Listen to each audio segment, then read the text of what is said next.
ಎಲ್ಲಾ ಹಾನಿಯಿಂದ ಕೂದಲನ್ನು ರಕ್ಷಿಸುತ್ತೆ. ಬರೀ Amrut noni reach root premium hair oil. ಇನ್ನು ಪ್ರಜ್ವಲ್ ರೇವಣ್ಣ SITಗೆ ಕೇಳಿದ್ದು 7 ದಿನ ಕಾಲಾವಕಾಶ ಕೊಡಿ, ಸಮಯ ಕೊಡಿ ಅಂತ. ಆದ್ರೆ 15 ದಿನ ಆದ ಮೇಲೆ ಅವರು ರಿಟರ್ನ್ ಆಗ್ತಾರಾ? SITಗೆ ಚಳ್ಳೆ ಹಣ್ಣು ತಿನ್ನಿಸೋದಕ್ಕೆ ಪ್ರಜ್ವಲ್ ರೇವಣ್ಣ ಹೊರಟಿದಾರಾ? ಜರ್ಮನಿಯ ಮ್ಯೂನಿಕ್ನಿಂದ ಮೇ 15ಕ್ಕೆ ರಿಟರ್ನ್ ಟಿಕೆಟ್ ಅನ್ನ ಬುಕ್ ಮಾಡಿದ್ದಾರೆ. ಅವ್ರು ಹೇಳ್ತಿರೋದೇನು? 7 ದಿನ ಕಾಲಾವಕಾಶ ಕೊಡಿ, 7 ದಿನದ ಸಮಯ ಕೊಡಿ, ನಾನೇ ಬರ್ತೀನಿ ಅಂತ ಹೇಳಿದ್ದಾರೆ. ಆದರೆ ಅವರು ಜರ್ಮನಿಯ ಮ್ಯೂನಿಕ್ನಿಂದ ಮೇ 15ನೇ ತಾರೀಕು ಅಂದ್ರೆ 15 ದಿನದ ನಂತರದಲ್ಲಿ ರಿಟರ್ನ್ ಟಿಕೆಟ್ ಅನ್ನ ಬುಕ್ ಮಾಡ್ಕೊಂಡಿದ್ದಾರೆ. ಎಲ್ಲೋ ಒಂದು ಕಡೆ ಈ ಪ್ರಜ್ವಲ್ ರೇವಣ್ಣ SIT ಅಧಿಕಾರಿಗಳಿಗೆ ಚಳ್ಳೆಹಣ್ಣು ತಿನ್ನಿಸ್ತಾರಾ ಅಂತ. ವಿಸ್ತಾರ ನ್ಯೂಸ್ ನಲ್ಲಿ ಪ್ರಜ್ವಲ್ ರೇವಣ್ಣ ಏರ್ ಟಿಕೆಟ್ ನ ಪ್ರತಿ ಇದೆ. ಏರ್ ಟಿಕೆಟ್ ಕಾಪಿ ಪ್ರಕಾರ ಮೇ 16ನೇ ತಾರೀಕು ರಾತ್ರಿ ಅವರು ಬೆಂಗಳೂರಿಗೆ ಬರಬೇಕು. ಹಾಗಾದ್ರೆ ಇನ್ನೂ 15 ದಿನ ಬೆಂಗಳೂರಿಗೆ ಬರೋದಿಲ್ವಾ ಪ್ರಜ್ವಲ್ ರೇವಣ್ಣ? ಜರ್ಮನಿಗೆ ಹೋಗುವ ಬರುವ ಟಿಕೆಟ್ ಅನ್ನ ಬುಕ್ ಮಾಡಿದ್ರು. ಏಪ್ರಿಲ್ 27ರ ಮಧ್ಯರಾತ್ರಿ ಜರ್ಮನಿಗೆ ಹೊರಟಿದ್ರು. 26ನೇ ತಾರೀಕು ವೋಟಿಂಗ್ ಆಯ್ತು, ಎಲೆಕ್ಷನ್ ಆಯ್ತು. 2-3 ದಿನಗಳ ಹಿಂದೆ ಎಲ್ಲ ವಿಡಿಯೋಗಳು ಹರಿದಾಡೋದಕ್ಕೆ ಶುರುವಾದವು. ಇನ್ನೂ ಕೂಡ ಕಂಪ್ಲೇಂಟ್ ದಾಖಲಾಗಿರಲಿಲ್ಲ. 26ನೇ ತಾರೀಕು ಎಲೆಕ್ಷನ್, ವೋಟ್ ಹಾಕಿದ್ರು, ದೇವಸ್ಥಾನಗಳಿಗೆಲ್ಲ ಹೋದ್ರು, ಮಾಧ್ಯಮದ ಮುಂದೆ ಬಂದ್ರು, ಮಾತನಾಡಿದ್ರು. 27ನೇ ತಾರೀಕು ಅಂದ್ರೆ ಮರುದಿನ ಇವೆಲ್ಲ ಬಿಸಿ ಏರೋದಕ್ಕೆ ಪ್ರಾರಂಭ ಆಯಿತು. ಕೇಸ್ ಕೂಡ ದಾಖಲಾಯಿತು. ಆ 27ನೇ ತಾರೀಕು ಮಧ್ಯರಾತ್ರಿ ಜರ್ಮನಿಗೆ ಪ್ರಜ್ವಲ್ ಹೊರಟಿದ್ರು. ಆದರೆ ಈಗ ಚಳ್ಳೆ ಹಣ್ಣು ತಿನ್ನಿಸೋದಕ್ಕೆ ಹೊರಟಿದಾರಾ? ಬರೀ 7 ದಿನದ ಕಾಲಾವಕಾಶ ಕೇಳಿರೋದು. ಆ 7 ದಿನದ ಕಾಲಾವಕಾಶ ಇನ್ನೂ ಕೂಡ ಕೊಟ್ಟಿಲ್ಲ ಅಧಿಕಾರಿಗಳು, ಇನ್ನೂ ಕೂಡ ಕೊಟ್ಟಿಲ್ಲ. ಆದರೆ 15 ದಿನದ ನಂತರ ಅವರು ರಿಟರ್ನ್ ಟಿಕೆಟ್ ಅನ್ನು ಬುಕ್ ಮಾಡಿದ್ದಾರೆ. ಪೆನ್ ಡ್ರೈವ್ ಪಾಪಕೂಪಕ್ಕೆ ರಾಜ್ಯದಲ್ಲಿ ರಣಯುದ್ಧ ಆಗ್ತಾ ಇದೆ.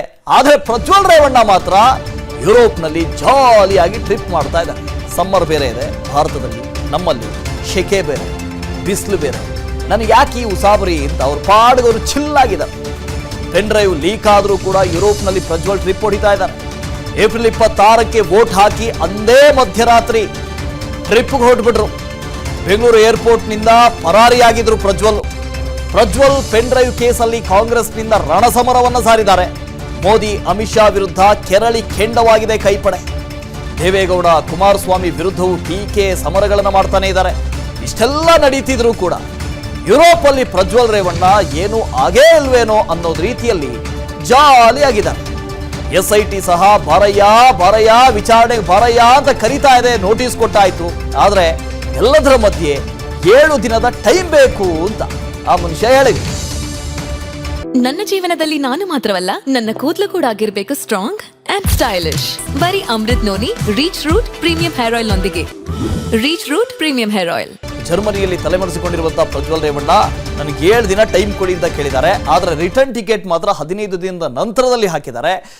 ಪರಮೇಶ್ವರ್ ಹೇಳ್ತಾ ಇದ್ರು, ನೋಡಿ ಇವರು 41A ನಲ್ಲಿ ನೋಟಿಸ್ ಕೊಟ್ಟಿರೋದ್ರಿಂದ ಸಮಯ ಕೊಡೋದಕ್ಕಾಗೋದಿಲ್ಲ, ಕಾನೂನಿನಲ್ಲಿ ಏನಿದೆ ಅಂತ ಕೇಳಬೇಕು, ಲೀಗಲ್ ಒಪಿನಿಯನ್ ಅನ್ನ ಕೇಳಬೇಕು. ನೋಡಿ ಅಲ್ಲಿ ನೀವು ರಿಟರ್ನ್ ಟಿಕೆಟ್ನ ಕಾಪಿಯನ್ನು ಗಮನಿಸ್ತಾ ಇದ್ದೀರಿ. 15ನೇ ತಾರೀಕು ಮೇ 15ನೇ ತಾರೀಕು 12:05 ರಿಟರ್ನ್ ಟಿಕೆಟ್ ಅವರು ಬುಕ್ ಮಾಡ್ಕೊಂಡಿರೋದು ಅಲ್ಲಿಂದ ಇಲ್ಲಿಗೆ. ಬಟ್ ಅವರು ಹೇಳ್ತಾ ಇರೋದು 7 ದಿನದ ಕಾಲಾವಕಾಶ ಕೊಡಿ ಅಂತ. ಏನಕ್ಕೆ 7 ದಿನದ ಕಾಲಾವಕಾಶ?